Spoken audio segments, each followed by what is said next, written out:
Hello friends, রিবু activity চ্যানেলে তোমাদের সবাইকে স্বাগত। আশা করছি তোমরা সবাই ভালো আছো। আমি আবারও চলে এসেছি গরমকালের আরও একটি সেরা স্বাদের রেসিপি নিয়ে। আশা করছি তোমাদের সকলের এই রেসিপিটা ভালো লাগবে। আজকে আমি তৈরি করব তরমুজের শরবত। তোমরা দেখতে থাকো আমি কতটা সহজে এই দারুণ টেস্টি ড্রিঙ্কসটা তৈরি করছি।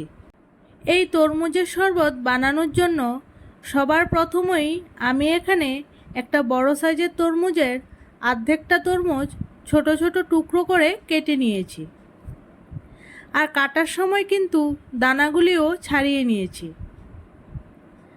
সাথে লাগছে ব্ল্যাক সল্ট, পুদিনা পাতা আর লেবুর রস। নিয়ে নিলাম মিক্সির একটি বড় জার। এবারে টুকরো করে কেটে রাখা তরমুজগুলি এর মধ্যে নিয়ে নিচ্ছি। সাথে দিচ্ছি খুব সামান্য পুদিনা পাতা। সাথে দিচ্ছি স্বাদ অনুসারে চিনি। চিনিটা কিন্তু তোমরা তোমাদের স্বাদ অনুসারে এখানে ব্যবহার করবে। এখন এগুলিকে একসাথে ব্লেন্ড করে নিচ্ছি। দেখো ব্লেন্ড করে নিয়েছি।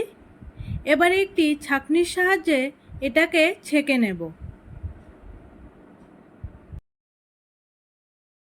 এইভাবেই ছেঁকে নেওয়ার পর এর মধ্যে অ্যাড করছি লেবুর রস।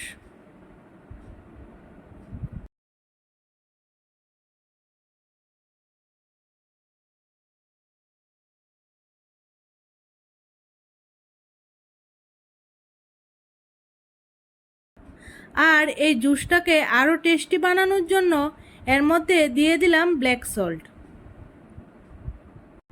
এখন সমস্ত কিছু ভালোভাবে মিক্স করে নিলাম। এটা কিন্তু সম্পূর্ণভাবে তৈরি।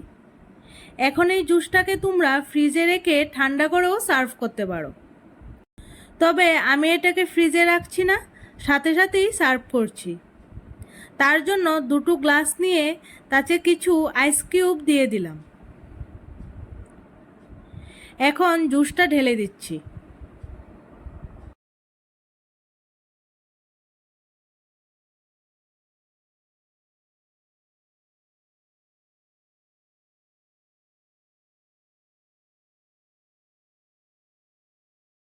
সাথে দিচ্ছি ছোট ছোট টুকরো করে কেটে রাখা কিছু তরমুজ। পুদিনা পাতা দিয়ে গ্লাসটাকে গার্নিশ করে দিলাম। তৈরি হয়ে গেল গরমকালে সেরা স্বাদের আরও একটা মোস্ট টেস্টি অ্যান্ড হেলদি ওয়াটারমেলনের শরবত। এটা কিন্তু তোমরা বাড়িতে কোনো গেস্ট আসলে কিংবা বাড়িতে নিজেদের জন্য বানিয়ে সার্ভ করতে পারো। প্রতিদিনের মতো আজকের এই রেসিপিটাও যদি তোমাদের ভালো লেগে থাকে তাহলে একটি লাইক করে ফ্রেন্ডস এবং ফ্যামিলির সাথে শেয়ার করো।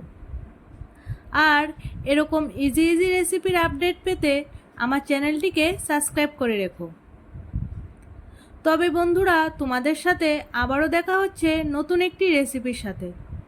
ততক্ষণের জন্য তোমরা এই রেসিপিটাকে এনজয় করো। Good bye.